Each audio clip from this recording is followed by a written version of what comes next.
I have a friend in the Los Angeles music scene. He happens to be black. A few years ago, during another protest/riot, he supported the Black Lives Matter narrative. Freddie Gray, a guy with a long police record, was being made into a dead celebrity by left-wing activists. I asked my friend why black protests always revolve around these bottom feeders.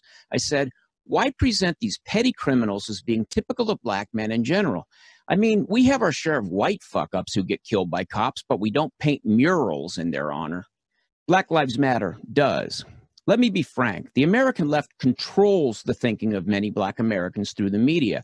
They hugely amplify every episode of a black man dying in custody while refusing to acknowledge the much higher rates of black criminality. They seek always to keep inner-city blacks in victim mode, to make them feel like they've been robbed, that they're owed something. This endlessly stimulates the very human desire to get something for nothing. What is looting, really, except taking things that other people have paid for? It's just leftism without the middleman. The martyrdom of George Floyd. What is a martyr, anyway? A martyr is somebody who is inspirational for his or her courage or faith or leadership. Martyrdom literally means self-sacrifice, doing the hard thing. People who risk their lives and lose their lives for the good of others.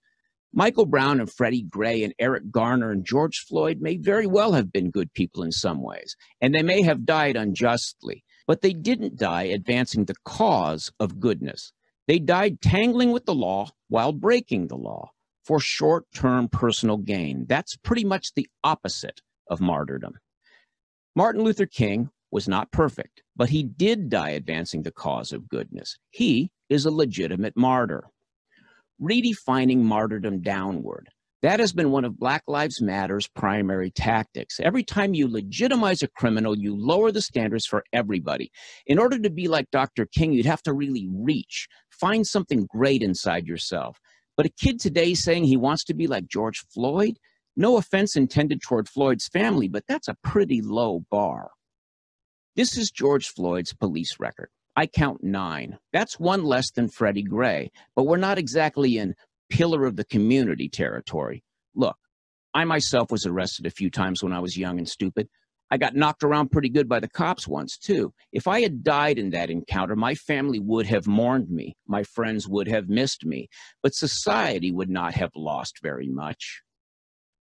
All lives do matter, but let's face it, some lives matter more than others.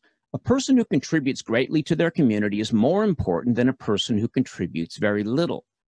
And a person who doesn't contribute anything but instead takes away from the community by stealing, that person doesn't really matter very much. Does this mean it's okay to kill those people? Of course not. But it does mean that you shouldn't bestow sainthood on one of them if their lives end early, black or white. I don't want the black children in my neighborhood aspiring to be like George Floyd, but apparently these protesters and their progressive bootlickers do. This is George Floyd's daughter reciting what she's obviously been told to say. That's right, Daddy changed the world. She did what? Daddy changed the world. Daddy changed the world. Black Lives Matter is run by radical lesbians. They don't have any particular interest even in good men. So why does BLM focus almost exclusively on canonizing the kind of men that they themselves wouldn't touch with a 10-foot pole? Low-level urban hustlers with criminal records. Why? Do they want kids to think that living as an outlaw and dying as a victim is how one changes the world? BLM is just the racialized version of what all leftists are. They aren't leaders. They're needy people with low self-esteem. They're desperate to make themselves look heroic. So they have to find some poor slob who never found his way and ended up dead. And they have to pretend that that is a turning point in history so that they can look important for yelling about it. And this is why the little social justice warriors all come running. They haven't done anything either except spout off about oppression. Rushing into the streets screaming about injustice allows them one more day in the fantasy world of themselves as saviors. I was driving home from the demonstrations in Hollywood a couple of weeks ago and I looked over to my left. I saw a black guy about 40 driving a silver Camry. He had on a shirt and tie. He looked tired.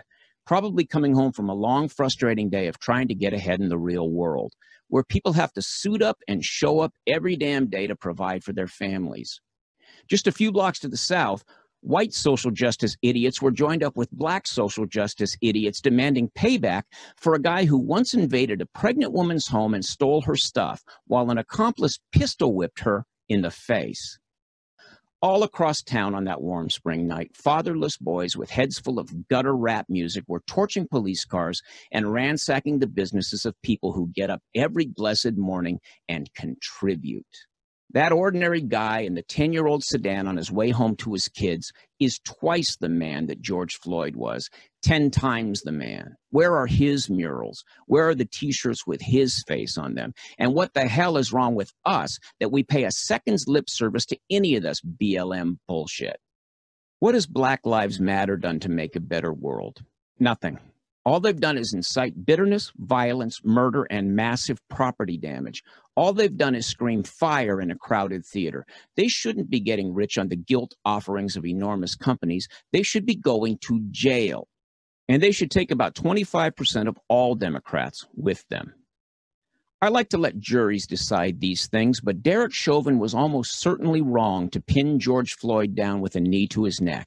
And he will pay the price according to the law. But to my way of thinking, every Democrat joining with BLM to further diminish Black America with the bigotry of low expectations has a knee on the necks of a whole people. How much does this look like this? Thanks for watching. If you like this video, subscribe to our channel and then click the little bell to get notifications.